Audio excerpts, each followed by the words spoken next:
السلام عليكم ورحمة الله وبركاته. عن عبد الله بن عمرو بن عاص رضي الله عنهما قال مات رجل من المدينة.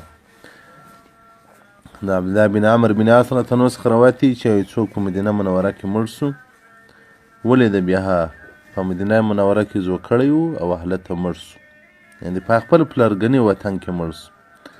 فصلی علیه رسول الله رسول الله صلی الله علیه وسلم بارک چې لمونځ ورکړي، ثم قال یا لیته مات بغیر مولدي، کاشکې بل ځای مړ سوی وای، دا د پلار په ټاټوبي کې نه وای مړ سوی. قالو صحابه کرام ورته لما ذاک یا رسول الله، ولې؟ رسول الله صلی الله علیه وسلم بارک ان رجل اذا مات بغیر مولده، تحقیق سره یو انسان چې په خپل ټاټوبي د پلرګنۍ کې نشي مړ، یعنې په خپل وطني پدري ځای کې نشي مړ، رسول الله صلی الله علیه وسلم بارک په ورځ د قیامت په جنت کې د عمره اندازه پراخي ورکول شي چې هدی له وطن څخه پردیس وژل سوی دی او له وطن څخه لرې مړ سوی دی. نو رسول الله صلی الله علیه وسلم بارک که دی په مدینه کې نه وای وژل سوی، نه وای مړ سوی، بل ځای مړ سوی وای، په جنت کې بیا مقام زیات وای، په جنت کې بیا هغه نعمتونه ډېر وای. نو رسول الله صلی الله علیه وسلم بارک خو د امت نعمتونو د امت د آخرت په زندگی باندې پسې و، د دنیا په زندگی باندې رسول الله صلی الله علیه وسلم زموږ نه و پسې، هغه آخرت رسموي، هغه موږ چې په دنیا کې مو ویښتان سپین کړه. او دغه رنګه د رسول الله صلی الله علیه وسلم بارک څخه روایت عبدالله بن عباس رضی الله عنه بارک روایت کړی ده، وایي موت غربة شهادة، دغه د غربتو د مسافرۍ مرګ دا شهادت دی. بار بار له ما څخه پوښتنې هم سوي دي چې دغه مسافرۍ کې څوک مړ شي دا شهید دی که نه دی شهید؟ بلکل شهید دی. واخرج طبراني بإسناده عن هارون بن عنترة عن أبيه قال قال رسول الله صلی الله علیه وسلم ذات یوم، د صحابې څخه روایت دی، رسول الله صلی الله علیه وسلم بارک یو ورځ وویل ما تعدون شهید فیکم، تاسو شهیدان څوک بولئ، څوک شهیدان دي؟ صحابه ورته وویل قلنا یا رسول الله من قتل فی سبیل الله، هغه چې په جهاد کې سر ولاړ سي. رسول الله صلی الله علیه وسلم بارک ورته ویل که د غیر اواخر نو زما د امت شهیدان خو بیا لږ دي، بلکې زما د امت شهیدان ډیر دي. من قتل فی سبیل الله فهو شهید، که څوک په لاره کې د جهاد مړ سي هغه شهید دی. ونفساء شهیدة، هغه ښځه چې په نفاس کې مړه سي هغه شهیده ده، هغه ښځه چې په حمل کې مړه سي پر حمل مړه سي هغه شهیده ده. والغریق شهید، چې غرق سي په اوبو کې. والحریق شهید، چې وسوځل سي. والغریب شهید، او دغه رنګه دغه د نس په مریضي باندې چې مړ سي دا هم شهید دی. او دغه رنګه د جابر بن عتیق رضی الله عنه څخه روایت دی چې رسول الله صلی الله علیه وسلم مبارک رالی، عبدالله بن ثابت مریض و، پوښتنې ته رالی، رسول الله صلی الله علیه وسلم غږ ورباندې وکړي فلم یجبه، هغه غږ نه وکړه، فاسترجع رسول الله صلی الله علیه وسلم انا لله و انا الیه راجعون ووایه.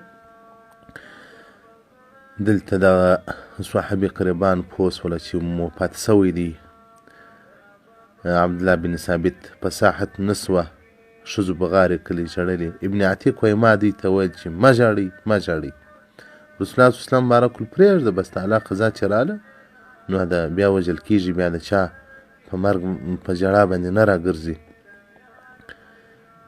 دلته د دغه صحابي لور ورسول الله صلی الله علیه وسلم بارک ته وویل والله انی لارجو ان تکون شهیدا فانک کنت قد قضیت جهازک. نو رسول الله صلی الله علیه وسلم بارک ورته وویل دغه صحابیې ته چې شهادت تاسو کوم چیست شهادت د شهادت مرګ وایست؟ هغه ورته وویل القتل فی سبیل الله. رسول الله صلی الله علیه وسلم بارک وویل یا المبتون شهید والغریق شهید وصاحب ذات الجنب شهید، چې دا په بغل کې دانه راوخیږي چې دا د سرطان دانه ده.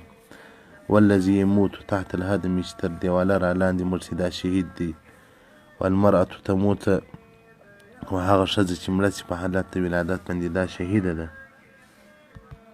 حدیث رقم 409 صفحه 126. المتجرع به بالثواب العمل الصالح، د امام دیمیاتی رحمت الله علیه چې په 414 سنه کې وفات شوی دغه کتاب دی. نو محترمانو د سفر مرګ، د غربت مرګ، د مسافرۍ او د هجرت مرګ دا شهادت دی. الله جل جلاله دې موږ تاسو ته اجرونه راکړي او عوضونه دې راکړي. دا بعضې وروڼه په خارج کې مسافر دي، ځکه چې پر انسان څومره تکلیف راځي هغومره الله هلته وسایي درته جوړوي. نو دا د هجرت په مینو کې او دا په بل وطن کې اختر و شادي و غم دا واقعیت ډېر تکلیف غواړي، ډېر زور غواړي. نو اجرونه او ثوابونه یې بیا هم ډېر دي. حتی بعضې خلک چې مسافر وي په غربت کې مړه سي، الله جل جلاله ډېر اجرونه او ډېر عوضونه ورکوي. نو رسول الله صلی الله علیه وسلم مبارک صحابي په حق کې ویل کاش کې دی دلته نه وای مړ سوی، کاش که پر بیابان مړ سوی وای. نو دا خو د رسول الله صلی الله علیه وسلم مبارک لورینه و پیرزوینه و پر صحابه کرامو باندې. نو الله جل جلاله دې موږ تاسو ته هغه څه رانصیب کړي د آخرت خیر مو کې پکښې وي، د آخرت مقامات، د آخرت زندګي چې کې برابرېږي هغه طاعت الله رانصیب کړي. والسلام علیکم ورحمة الله وبرکاته.